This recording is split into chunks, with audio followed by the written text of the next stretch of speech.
नमस्कार साथियों, KVS academy में आपका बहुत बहुत स्वागत है।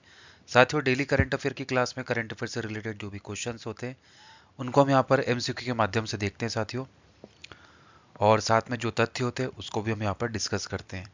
तो आइए साथियों, पहले क्वेश्चन की तरफ चलते हैं।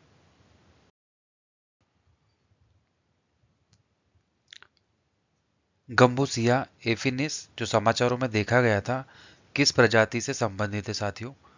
तो आपको बताना है। आपकी जो ऑप्शन है, ऑप्शन ए है मच्छर मछली, ऑप्शन बी मकड़ी, ऑप्शन सी मेंढक या ऑप्शन डी मधुमक्खी। तो साथियों, कमेंट सेक्शन में सही उत्तर देने की कोशिश करें कि गंबूसिया एफिनिस जो समाचारों में देखा गया था साथियों, किस प्रजाति से संबंधित है। कमेंट सेक्शन में बताएं साथियों, सही उत्तर क्या है। साथियों, यहाँ पे जो सही उत्तर है ऑप्शन ए है मच्छर मछली है साथियों ये। आइए इसके बारे में हम डिटेल में देखते हैं। नेशनल ग्रीन ट्रिब्यूनल ने मच्छर नियंत्रण के लिए गब्बूसिया एफिनिस मच्छर मछली और पोसिलिया रेटिकुलता गप्पी के इस्तेमाल पर केंद्र सरकार से जवाब मांगा है साथियों। गंबूसिया एफिनिस दक्षिण पूर्वी संयुक्त राज्य अमेरिका का मूल निवासी है साथियों। इसका इस्तेमाल एक सदी से ज़्यादा समय से दुनिया भर में किया जा रहा है। ठीक है। पारिस्थितिकी तंत्र पर इसके प्रभाव के कारण IUCN ने इसे 100 सबसे खराब आक्रामक प्रजातियों में शामिल किया है। पोसिलिया रेटिकुलता दक्षिण अमेरिका की एक गैर प्रवासी मछली है जो देसी प्रजातियों के लिए खतरा है। मच्छर नियंत्रण के लिए इन मछलियों को कई अधिक भारतीय राज्यों में छोड़ा गया है। ठीक है, जिससे परिस्थिति की संबंधी चिंताएं बढ़ गई है। आइए नेक्स्ट क्वेश्चन देखते हैं साथियों। किस देश ने भारतीय नागरिकों को एक सैन्य विमान से वापस भेजा है जो 5 फरवरी 2025 को अमृतसर में उतरा है साथियों? ऑप्शन से कनाडा, यूनाइटेड किंगडम, संयुक्त राज्य अमेरिका या ऑस्ट्रेलिया। साथियों, कमेंट सेक्शन में सही उत्तर देने की कोशिश करें।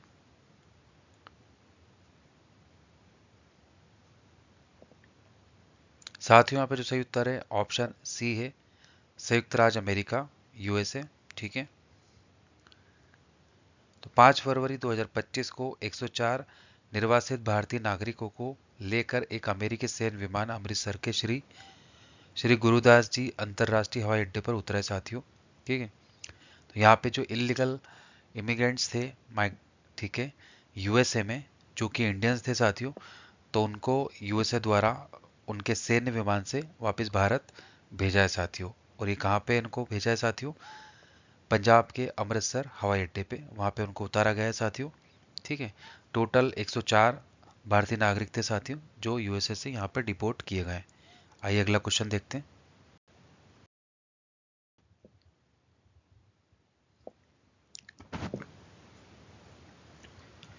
5 फरवरी 2025 को दिल्ली में हुए विधानसभा चुनाव में कुल कितना प्रतिशत था साथियों? आपको बताना है। आपके ऑप्शन है, option A 55.12%, option B 60.42%, option C 62.75% या ऑप्शन डी 65.30%। साथियों, कमेंट सेक्शन में सही उत्तर देने की कोशिश करें। अभी दिल्ली विधानसभा चुनाव हुआ है साथियों, तो उसमें कितना कुल मतदाता प्रतिशत था साथियों, ये आपको बताना है। साथियों, यहाँ पे जो सही उत्तर है ऑप्शन बी है। ठीक है, 60.42%। 70 सदस्यीय दिल्ली विधानसभा के लिए 5 फरवरी 2025 को शांतिपूर्ण ढंग से मतदान हुआ साथियों, और जो मतदान का प्रतिशत था वो 60.42% था साथियों। ठीक है। आइए अगला क्वेश्चन देखते हैं। महाकुंभ 2025 के दौरान PM मोदी ने कहाँ पवित्र स्नान किया है साथियों? साथियों, जो सही उत्तर है ऑप्शन बी है त्रिवेणी संगम प्रयागराज। ठीक है साथियों। तो त्रिवेणी संगम प्रयागराज में 5 फरवरी 2025 को PM मोदी ने महाकुंभ में प्रयागराज में पवित्र डुबकी लगाई साथियों। ठीक है। आइए नेक्स्ट क्वेश्चन देखते हैं। हाल ही में कौन सा देश ब्रिक्स समूह का 9वां साझेदार देश बन गया है साथियों? तो आपके जो ऑप्शन है साथियों, मलेशिया, नाइजीरिया, सोमालिया या थाईलैंड। तो साथियों, कमेंट सेक्शन में सही उत्तर देने की कोशिश करें कि वो कौन सा देश है जो 9वां साझेदार देश बन गया है ब्रिक्स समूह का साथियों। कमेंट सेक्शन में बताएं सही उत्तर क्या है। तो साथियों यहाँ पे सही उत्तर है ऑप्शन बी नाइजीरिया। ठीक है, नाइजीरिया जो देश है साथियों वो ब्रिक्स समूह का 9वां साझेदार देश बन गया है। आइए अगला क्वेश्चन देखते हैं। अबाटा ग्रुप ने कसाले के साथ साझेदारी कर ओडिशा में कितने टन प्रति टन की ग्रीन अमोनिया संयंत्र स्थापित करने की घोषणा की है साथियों।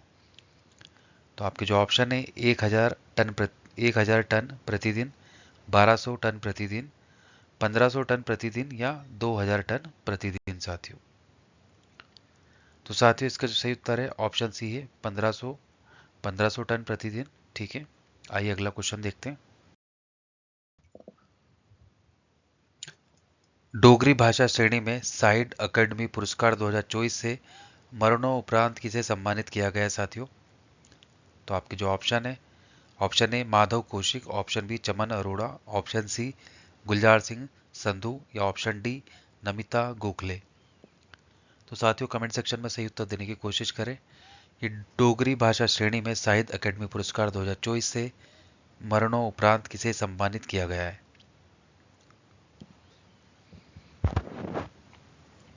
साथियों यहाँ पे जो सही उत्तर है ऑप्शन बी है चमन अरोड़ा। ठीक है साथियों, आइए इनके बारे में देखते हैं।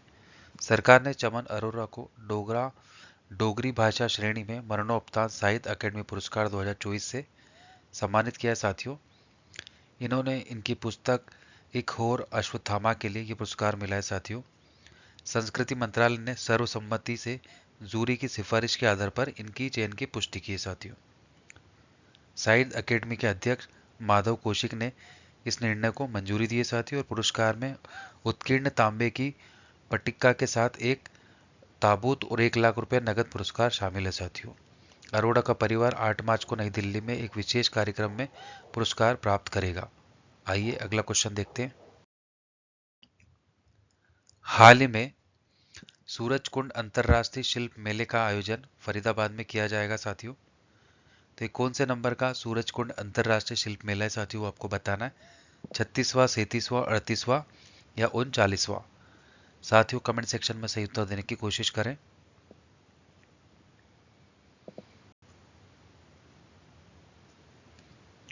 साथियों यहाँ पे जो सही उत्तर है ऑप्शन सी है। ठीक है, आइए नेक्स्ट क्वेश्चन देखते हैं। हाल ही में किस तारीख को श्रीलंका ने अपना 77वां राष्ट्रीय दिवस मनाया साथियों। तो आपके जो ऑप्शन है 1 फरवरी, 2 फरवरी, 3 फरवरी या 4 फरवरी साथियों। साथियों कमेंट सेक्शन में बताएं कि श्रीलंका ने अपना 77वां राष्ट्रीय दिवस कब मनाया। साथियों यहाँ पे जो सही उत्तर है ऑप्शन डी है 4 फरवरी। ठीक है, आइए अगला क्वेश्चन देखते हैं। किस मंत्रालय ने राष्ट्रीय युवा सांसद NYPS 2.0 शुरू किया है साथियों। आपके जो ऑप्शन है संसदीय कार्य मंत्रालय, ऑप्शन बी गृह मंत्रालय, ऑप्शन सी सहकारिता मंत्रालय या ऑप्शन डी रक्षा मंत्रालय। तो साथियों यहाँ पे जो सही उत्तर है ऑप्शन ए है संसदीय कार्य मंत्रालय। ठीक है साथियों, आइए इनके बारे में देखते हैं। तो संसदीय कार्य राज्य मंत्री ने राज्यसभा को राष्ट्रीय युवा संसद योजना NYPS 2.0 के बारे में जानकारी दी साथियों। संसदीय कार्य मंत्रालय ने राष्ट्रीय युवा संसद योजना NYPS 2.0 की शुरुआत की है साथियों। ठीक है, इस योजना का जो उद्देश्य है साथियों लोकतंत्र को मजबूत करना, अनुशासन, असहिष्णुता और संसदीय प्रथाओं के बारे में जागरूकताओं को बढ़ावा देना है। NYPS 2.0 वेब पोर्टल नागरिकों को 3 श्रेणियों के माध्यम से भाग लेने की अनुमति देता है साथियों। संस्था भागीदारी के तहत स्कूल, किशोर सभा और कॉलेज तरुण सभा और युवा संसद सत्र आयोजित कर सकते हैं साथियों। समूह भागीदारी समूह को पोर्टल दिशा निर्देश का पालन करते हुए सत्र आयोजित करने की अनुमति देता है, जबकि व्यक्तिगत भागीदारी नागरिकों को भारतीय लोकतंत्र की क्रियाशीलता पर एक प्रश्नोत्तरी लेने में सक्षम बनाती है। ठीक है, आइए अगला क्वेश्चन देखते हैं। भारत का पहला आर्टिफिशियल इंटेलिजेंस एआई विश्वविद्यालय कहाँ स्थापित किया जाएगा? तो आपके जो ऑप्शन है साथियों, गुजरात, महाराष्ट्र, नई दिल्ली या केरल। साथियों कमेंट सेक्शन में बताएं कि भारत का पहला एआई विश्वविद्यालय कहाँ स्थापित किया जाएगा।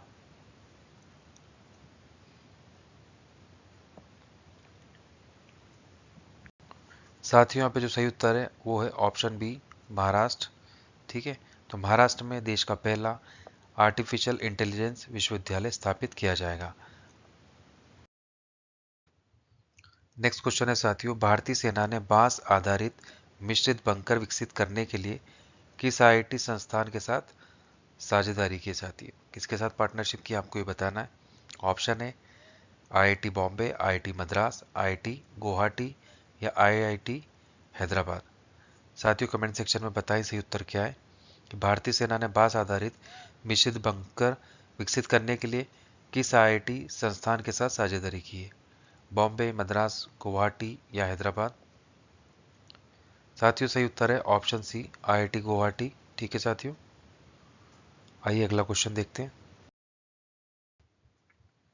अंतर्राष्ट्रीय वायु परिवहन संघ की नवीनतम रिपोर्ट के अनुसार कौन सा देश वैश्विक घरेलू उड़ान भार रैंकिंग में शीर्ष पर है? साथियों तो ये आपको बताना है कि वो कौन सा देश है साथियों जो वैश्विक घरेलू उड़ान भार रैंकिंग में शीर्ष पर है। ऑप्शन है भारत, अमेरिका, जापान या चीन। तो साथियों इसका जो सही उत्तर है ऑप्शन ए है भारत। ठीक है साथियों, तो भारत ही जो वैश्विक घरेलू उड़ान भार रैंकिंग में शीर्ष स्थान पर है साथियों। किसकी रिपोर्ट के अनुसार? अंतर्राष्ट्रीय वायु परिवहन संघ की जो नवीन रिपोर्ट है साथियों, नई, उसके अकॉर्डिंग। आइए नेक्स्ट क्वेश्चन देखते हैं। भारत में इंटरनेशनल बिकेट अलायंस आईबीसीए के लिए नोडल एजेंसी संस्था कौन सी? साथियों आपके जो ऑप्शन है, राष्ट्रीय जैव विविधता प्राधिकरण, ऑप्शन बी वन्यजीव अपराध नियंत्रण ब्यूरो, ऑप्शन सी राष्ट्रीय बाघ संरक्षण प्राधिकरण या ऑप्शन डी इनमें से कोई नहीं। तो साथियों कमेंट सेक्शन में सही उत्तर देने की कोशिश करें। ये भारत में इंटरनेशनल बिग कैट अलायंस के लिए नोडल एजेंसी संस्था कौन सी है? साथियों जो सही उत्तर है ऑप्शन सी है राष्ट्रीय बाघ संरक्षण प्राधिकरण। ठीक है, आइए इसके बारे में हम देखते हैं। अंतर्राष्ट्रीय बिग कैट अलायंस आईबीसीए पर वर्क फ्रेम समझौता आधिकारिक तौर पर लागू हो गया साथियों। भारत ने पर्यावरण, वन और जलवायु परिवर्तन मंत्रालय के तहत राष्ट्रीय बाघ संरक्षण प्राधिकरण एनटीसीए के माध्यम से आईबीसीए की स्थापना की साथियों, जिसे 9 अप्रैल 2024 को प्रोजेक्ट टाइगर के 50 साल पूरे होने पर लॉन्च किया गया था साथियों। ठीक है, इसका उद्देश्य क्या है? जो 7 बड़ी बिल्लियां हैं साथियों उनका संरक्षण करना, जैसे बाघ, शेर, तेंदुआ, हिम तेंदुआ, चीता, जगुआर और प्यूमा। ठीक है साथियों, इन सभी को संरक्षण देने के लिए साथियों इसका जो प्रोजेक्ट था इसको हमने लॉन्च किया था साथियों। सदस्य देश कौन कौन से साथियों? निकारागुआ, इस्वातिनी, भारत, सोमालिया और लाइबेरिया। ठीक है साथियों, गठबंधन का उद्देश्य वैश्विक स्तर पर बड़ी बिल्लियों के लिए संरक्षण के लिए सहयोग करना, विशेषता जो भी विशेषता है साथियों साझा करना और वित्तीय सहायता प्रदान करना। ठीक है, आइए अगला क्वेश्चन देखते हैं।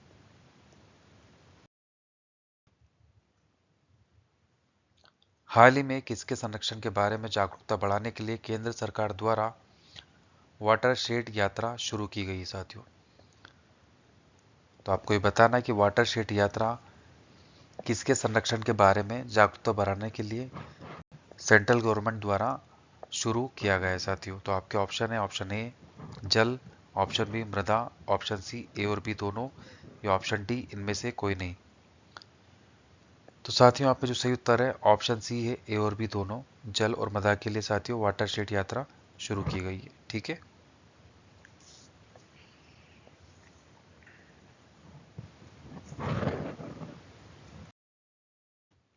अगला क्वेश्चन है साथियों, हाल ही में किस विधानसभा में धर्मांतरण विरोधी विधेयक विधेयक पेश किया गया है साथियों?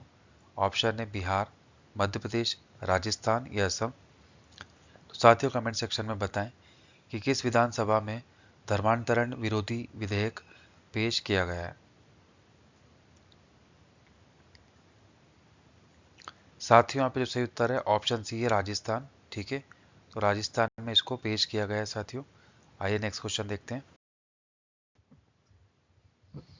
हाल ही में गुजरात सरकार ने राज्य के लिए समान नागरिक संहिता का मसौदा तैयार करने के लिए किस सदस्यीय समिति का गठन किया है साथियों? आपके जो ऑप्शन है 2, 3, 4 या 5, तो साथियों बताइए कितनी सदस्यीय समिति का गठन किया गया है गुजरात सरकार ने राज्य के लिए समान नागरिक संहिता का मसौदा तैयार करने के लिए?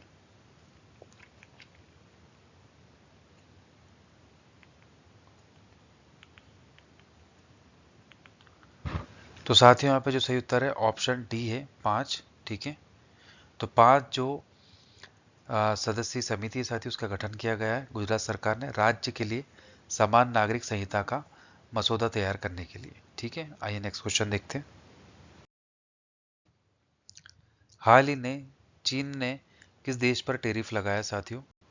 ऑप्शन है अमेरिका, भारत, रूस या सिंगापुर। तो साथियों सही उत्तर है ऑप्शन है अमेरिका पर। तो चाइना ने अमेरिका पर टैरिफ लगाया साथियों। ठीक है, आइए अगला क्वेश्चन देखते हैं।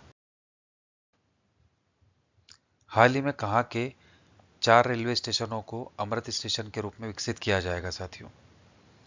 ऑप्शन है प्रयागराज, लखनऊ, हिमाचल प्रदेश या अहमदाबाद साथियों। तो साथियों यहाँ पे जो सही उत्तर है ऑप्शन सी है हिमाचल प्रदेश। ठीक है, तो हिमाचल प्रदेश के जो 4 रेलवे स्टेशन है साथियों उसको अमृत स्टेशन के रूप में विकसित किया जाएगा। ठीक है, आइए अगला क्वेश्चन देखते हैं।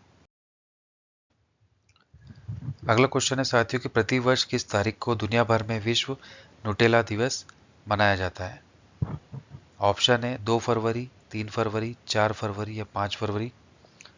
साथियों कमेंट सेक्शन में बताइए सही उत्तर क्या है कि विश्व न्यूटेला दिवस कब मनाया जाता है?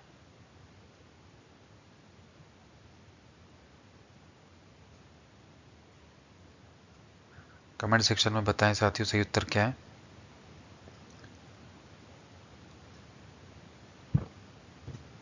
विश्व न्यूटेला दिवस प्रतिवर्ष किस तारीख को मनाया जाता है साथियों? तो इसका सही उत्तर है ऑप्शन डी 5 फरवरी। ठीक है, 5 फरवरी को हर साल दुनिया भर में विश्व न्यूटेला दिवस मनाया जाता है। आइए अगला क्वेश्चन देखते हैं। राष्ट्रपति डोनाल्ड ट्रंप ने फरवरी 2025 में किस अंतर्राष्ट्रीय संगठन से यूएसए के बाहर निकलने की घोषणा की है साथियों? तो अब जो आपके ऑप्शन है विश्व स्वास्थ्य संगठन, option A WHO, option B UNESCO, option C संयुक्त राष्ट्र मानवाधिकार परिषद UNHRC साथियों, या ऑप्शन डी अंतर्राष्ट्रीय मुद्रा कोष IMF।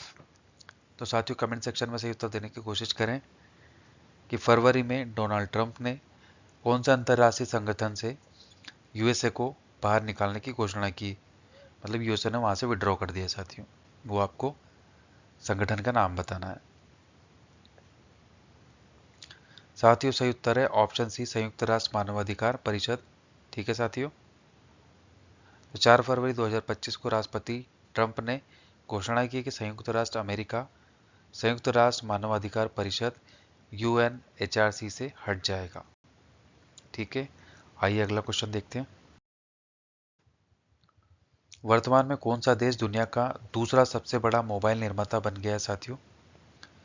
ऑप्शन है जापान, चीन, भारत या साउथ कोरिया। तो साथियों कमेंट सेक्शन में बताएं उस कंट्री का नाम आपको बताना है कि जिसका दुनिया में सबसे बड़ा मोबाइल का मैन्युफैक्चर कंट्री वो बन गया है साथियों। तो वो कौन सी कंट्री है? तो सेकंड नंबर की पोजीशन पर आ गई मोबाइल मैन्युफैक्चरिंग में, वो आपको बताना है जापान, चीन, भारत या साउथ कोरिया।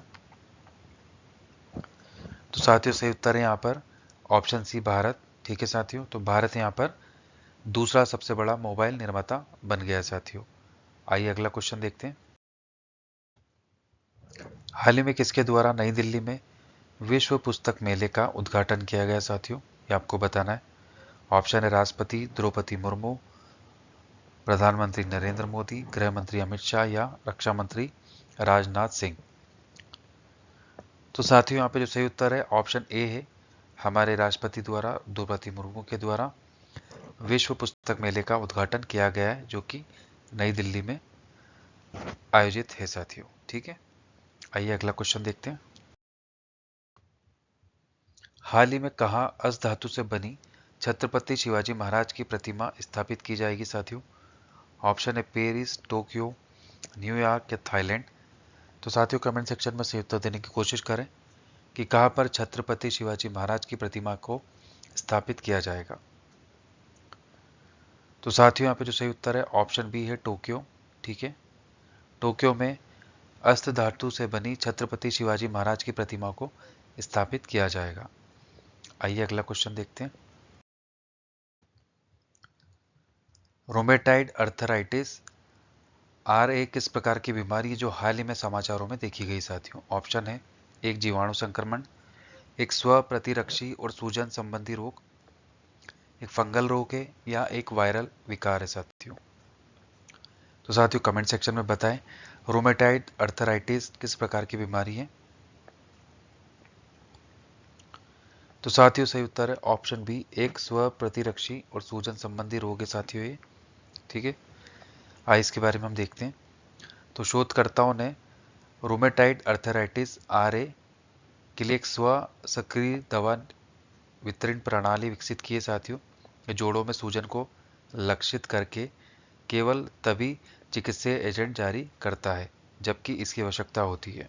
ठीक है, तो RA एक प्रतिरक्षी बीमारी है साथियों जो स्वास्थ्य कोशिकाओं पर हमला करती है।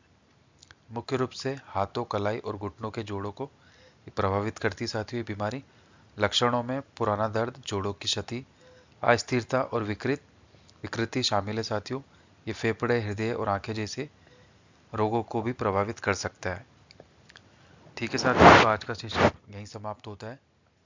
अगर आपको मेरी क्लास अच्छी लगती है साथियों तो आप इसको लाइक करें, हमारे चैनल को सब्सक्राइब करें। कल फिर मिलते हैं डेली करंट अफेयर की क्लास में।